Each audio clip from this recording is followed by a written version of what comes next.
Welcome back guys, Ness here once again. We're picking up right where we left off, and today the hardcore SSF Ruthless Necro journey continues into Act 2. Here we head east first, and upon leveling up, we get the Minion Defense Mastery that makes minions recover 5% of life on minion death, which should make at least the zombies a lot more durable. Eventually. So after punching the essence out of this bear and getting 2 extra inside the Mirage, we head to the den to kill the white beast, and then something curious happens. I have charges, which makes me a bit puzzled because I thought I couldn't get any kills to proc my gloves. So I do some research and figure out that they are coming from monsters dying to my Raging Spirit's Ignite, which not only comes from just their innate 5% crit chance, but also deals absolute peanut damage. So it's extremely unlikely to deal the final blow to get charges, let alone 3 of them. But hey, now I know that a minion's ignite will count as a player's skill, and so do you. Moving on to the crossroads, we pick the gold wish cause I'm planning on gambling as soon as I get back to town.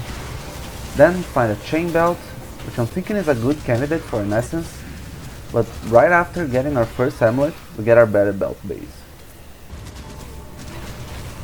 We get a couple more essences in the Chamber of Sins, and then head back to town for some gear upgrades.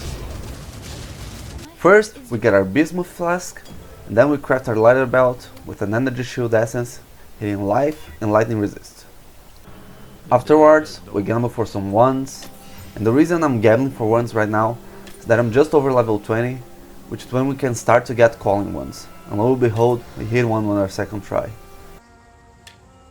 We then finish the quote-unquote craft by augmenting it with minion attack speed. I also make sure to get a mana flask upgrade, as a small one recovering 50 was getting silly compared to my mana pool. Those upgrades, we head back to the Chamber of Sins, kill Fidelitas, and get Desecrate, which will allow us to use Flash Offering on bosses as soon as we have enough dex to equip it. We then sell this +1 Chaos Spells one and chuck a Life Essence on a Minion Shield, where we also hit +1 to Chaos Spells. I'm glad I came into this run with a clear plan, because otherwise I might have taken this as a sign to play Dark Pact, which would certainly end in disaster.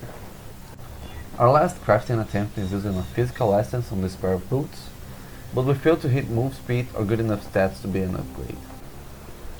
We then head to the Broken Bridge, and we make sure to hit the jewelry cache on the ruins across the waypoint, getting the jewelry from both the chest and the rogue exiles.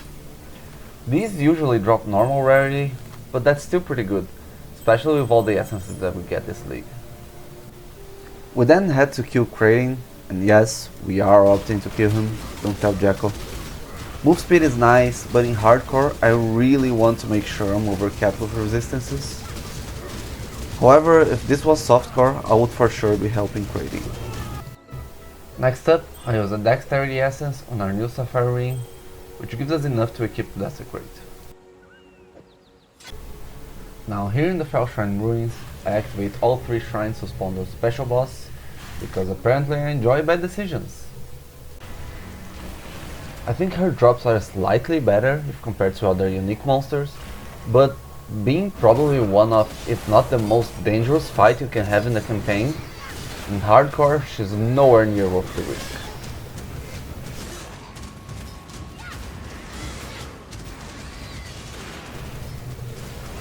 I thought this might be some cool content, but you can see just how scared I'm playing here.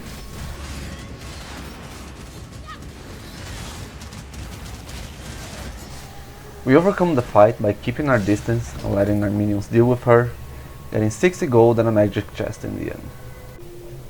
After wishing for swiftness at every chance we get, we finally get rewarded in the Crypt's Mirage with a 15% movement speed boost. We also get our first piece of increased rarity with this helmet, along with not terrible stats either, flat life and a good life regen roll. So after crossing the riverways towards the wetlands and killing Oak, we head towards the western forest to help Alira, who is always at the end of this sort of stone trail on the same side as the waypoint, and get our resistance better sorted. Upon allocating quick recovery and killing the Weaver, we allocate Mind over Matter, which is something that you should get on every topside Ruthless build at the start, to put a big mana pool to use, as this keystone gives you more defense than anything else at this stage. We get our first Silver Jewel cache in the Val Ruins for a rare Viridian Jewel, and soon after we hit the Corruption Altar, which is pretty exciting because we can potentially get a Balsam on Skeletons, and it goes down a level. At this point, I think it's important to clear the rituals both here in the Northern Forest and in the Dread Thicket. What I'm mostly hoping for is an omen that triggers that 25% life to prevent an untimely death. But if we can get a gear upgrade, that's also good.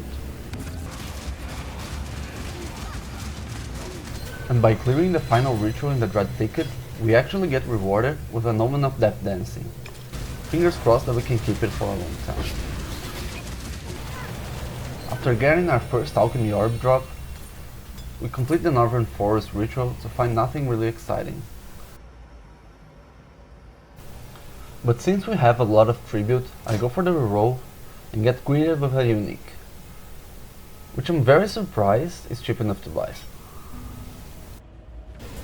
As we reach the end of Act 2, I'm gonna let the Act boss fight play out like last time.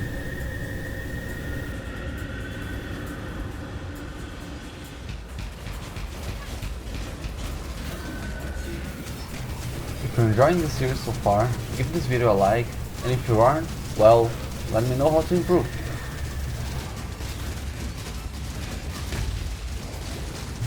And don't just say, hey, you shouldn't face tank the Super Telegraph Slam like that. In any case, Act 2 down, thanks for watching, and see you next time, if there is a next time.